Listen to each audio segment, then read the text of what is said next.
আলাইকুম, আমি ডক্টর সাইমা আক্তার। আজকে আমরা কথা বলবো গর্ভাবস্থায় কোন শারীরিক লক্ষণগুলো দেখলে আমরা বুঝবো যে রোগী প্রি এক্লাম্পসিয়ার ঝুঁকিতে আছেন এবং কখন ওই লক্ষণগুলোর সাথে অন্য কি কি অ্যাড হলে সেই সমস্যাটা প্রি এক্লাম্পসিয়া থেকে আরও বেড়ে এক্লাম্পসিয়ার দিকে চলে যেতে পারে। আজকে এটা নিয়ে ডিটেল আলোচনা করব। সাধারণত গর্ভাবস্থার 20 সপ্তাহে আমরা মাদেরকে বলি যে যদি কিছু লক্ষণ আপনারা পান, যেমন প্রচণ্ড মাথা ব্যথা, মাথা ঘোরানো, চোখে ঝাপসা দেখা, ঘাড় এবং মাথায় চাপ লেগে থাকা, রাতে ঘুম কম হওয়া এবং একই সঙ্গে হাতে পায়ে প্রচুর পরিমাণে পানি চলে আসে, তাহলে দেরি না করে নিকটস্থ গাইনি চিকিৎসকের শরণাপন্ন হতে হবে।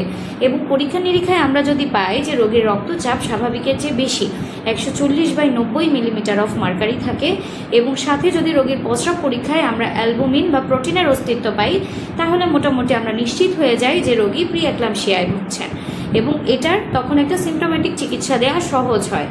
কিন্তু এই সমস্যাগুলোর সঙ্গে যদি আল্লাহ না করুক সমস্যাগুলো পাওয়ার পরে যদি প্রয়োজনীয় ব্যবস্থা নেওয়া না হয়, তাহলে খুব বেশি সময় লাগবে না, খুব অল্প সময়ের মধ্যেই রোগীর খিঁচুনি চলে আসতে পারে। তখন এই সমস্যাটা হয়ে যায় এক্লাম্পসিয়া। এবং এক্লাম্পসিয়া কিন্তু মা এবং বাচ্চা দুজনের জন্যই একটি জীবনঘাতী সমস্যা। এবং এই সমস্যাটা এমন যে মায়ের রক্তচাপ বেড়ে গিয়ে মা স্ট্রোকের সম্ভাবনার দিকে চলে যান, মার স্ট্রোক পর্যন্ত হয়ে যেতে পারে। এবং মার রক্তচাপে যখন ঝামেলা, তখন বাচ্চারও রক্তচাপে ঝামেলা শুরু হবে এবং আলটিমেটলি দেখা যায় মা এবং বাচ্চা দুজনকে বাঁচানো আমাদের জন্য কষ্ট হয়ে যায়। এবার আমরা আসি কাদের প্রি এক্লাম্পসিয়া বেশি হওয়ার সম্ভাবনা আছে। যারা খুব অল্প বয়সে অথবা খুব বেশি বয়সে মা হন, অর্থাৎ যাদের প্রথম প্রেগনেন্সি 18 বছরের কম বয়সে অথবা 35-এর বেশি বয়সে হয়, তাদের প্রি এক্লাম্পসিয়া হওয়ার একটা চান্স থাকে।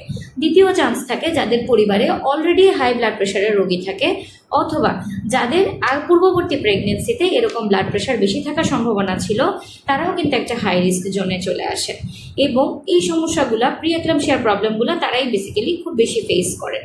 এখান থেকে মা এবং বাচ্চার জীবন বাঁচানোর জন্য আমরা দ্রুত সিদ্ধান্ত নিই যে প্রি এক্লাম্পসিয়া যদি থাকে আমরা ঔষধ দিয়ে চেষ্টা করি এটাকে সিমটোম্যাটিক কন্ট্রোল করার। কিন্তু যদি কন্ট্রোল না হয় বা আল্লাহ না করুক রোগী এক্লাম্পসিয়ার দিকে চলে যান, সেক্ষেত্রে আসলে দ্রুত ইমার্জেন্সি সিজারিয়ান সেকশন করা ছাড়া আর তেমন কোনো উপায় থাকে না।